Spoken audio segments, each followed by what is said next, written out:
시대의 소망 제11장 침례. 광야의 선지자와 그의 놀라운 선포에 관한 소식은 갈릴리 전역에 퍼졌다.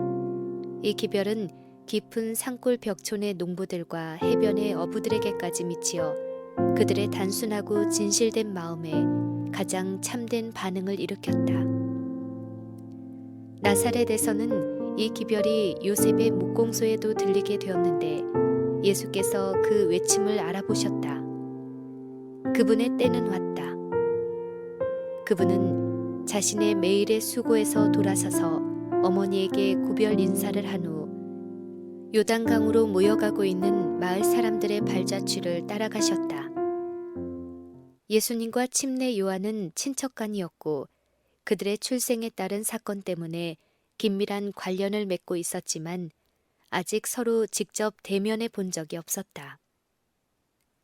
예수님은 갈릴리 나사렛에서 생애하셨고 요한은 유대 광야에서 생애했다. 이 두 사람은 크게 다른 환경 가운데서 다 은둔 생활을 하였으므로 피차 교통한 일이 없었다. 이 일은 하나님의 섭리가 명하신 것이었다. 이 두 사람이 서로 상대편의 주장을 지지하기 위해 공모했다는 혐의를 받을 여지가 없게 하기 위함이었다.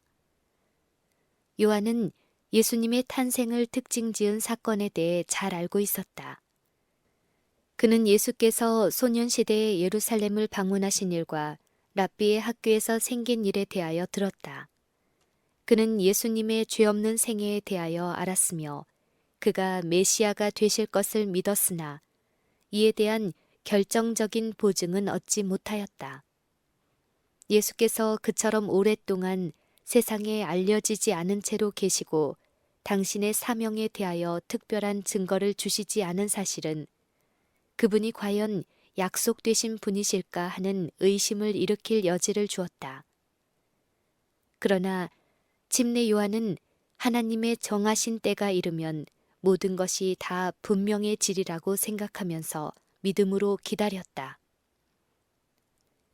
그는 메시아가 자기에게 침례받기를 요구할 것과 그분의 신성의 표적이 그때에 나타날 것에 대하여 계시를 받았다. 이것으로 말미암아 그는 메시아를 백성들에게 소개할 수 있게 될 것이었다.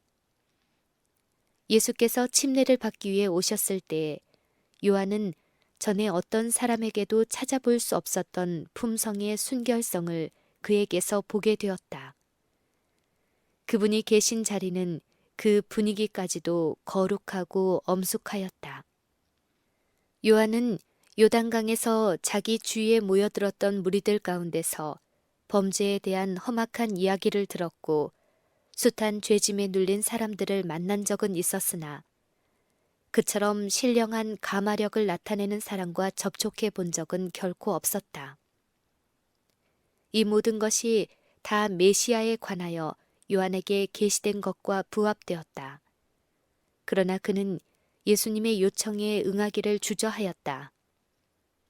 죄인인 그가 어찌 죄 없는 분에게 침례를 베풀 수 있는가? 그리고 회개할 필요가 없으신 그분이 죄책이 씻기기를 바라는 고백인 의식에 순복해야 하는가? 예수께서 침례를 베풀어 주도록 요청하셨을 때 요한은 내가 당신에게 침례를 받아야 할 터인데 당신이 내게로 오시나이까? 하고 외치며 뒷걸음을 쳤다. 예수께서는 단호하고도 온유하신 권위로 이제 허락하라. 우리가 이와 같이 하여 모든 의를 이루는 것이 합당하니라 라고 대답하셨다. 요한은 이에 허락하고 예수를 요단강으로 인도하여 그분을 물속에 장사 지냈다.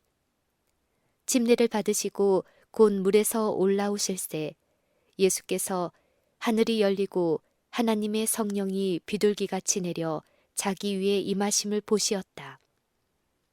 예수께서는 자신의 죄를 고백하는 의미로 침례를 받으신 것이 아니었다.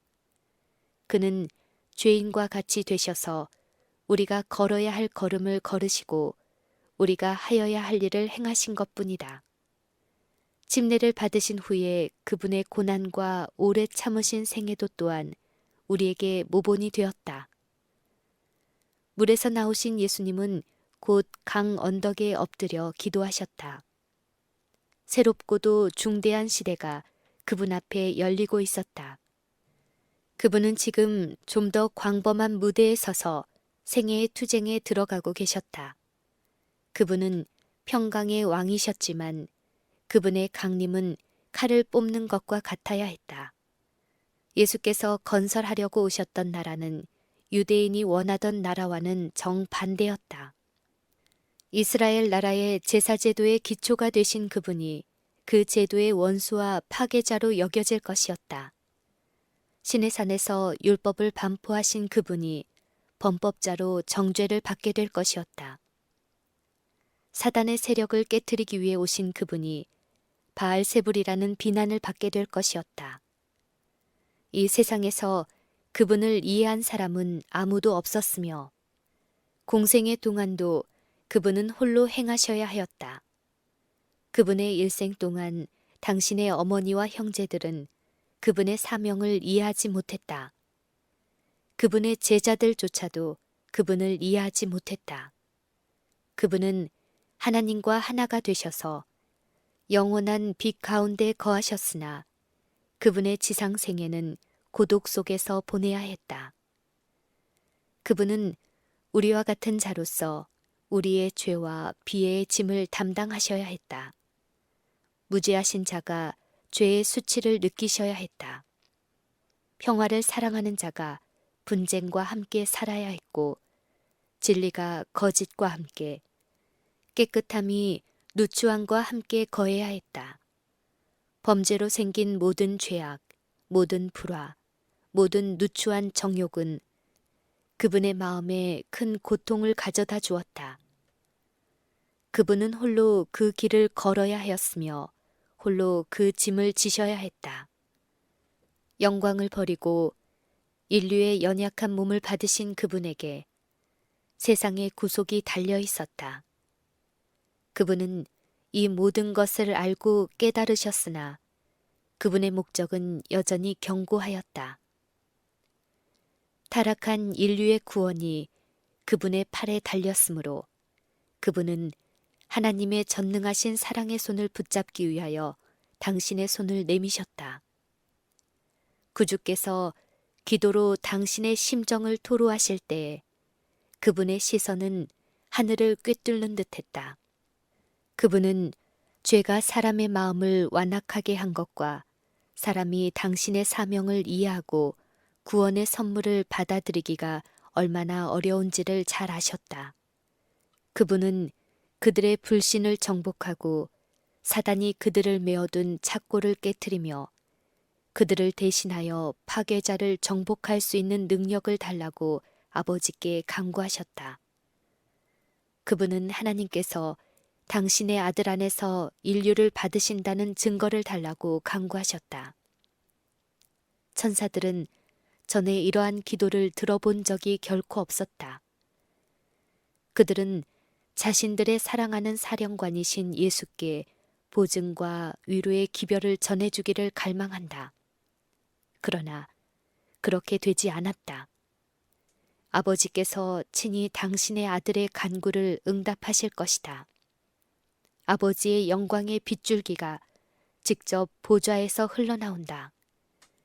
하늘이 열리고 구주의 머리 위에 온유하고 겸손하신 그분에 대한 적절한 표상인 비둘기 같은 가장 순결한 빛의 모양이 내려온다.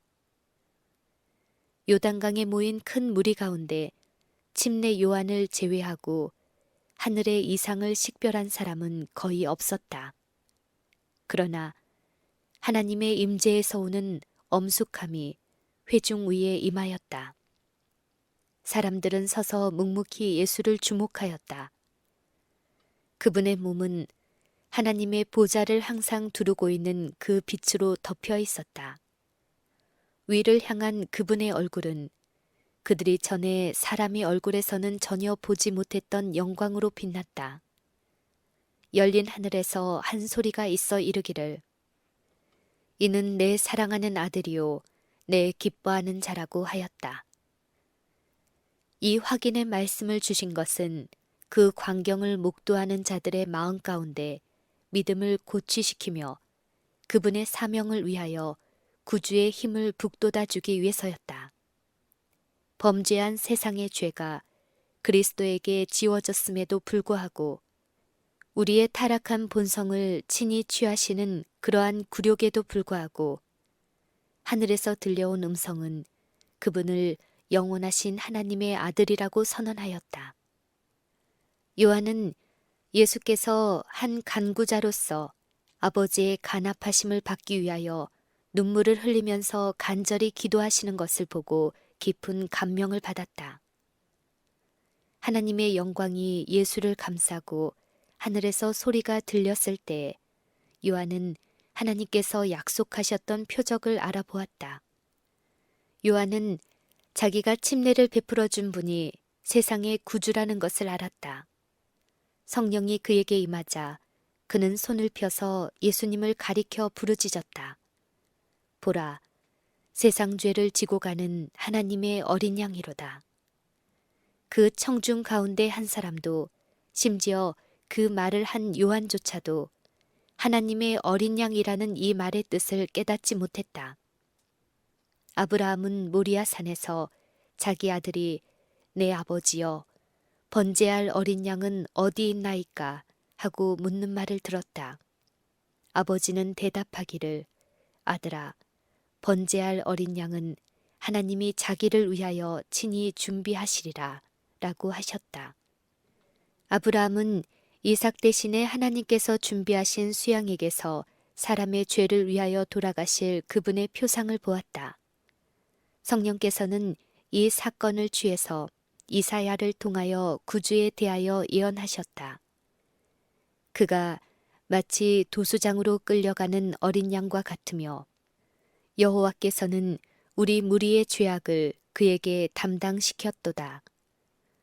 그러나 이스라엘 백성은 이 교훈을 깨닫지 못했다. 그들 중에 대다수는 희생 제물을 마치 이방 사람이 자신들의 제물에 대하여 생각하듯이 그것으로 자신들이 하나님과 화목하게 될 수 있는 예물로 생각했다.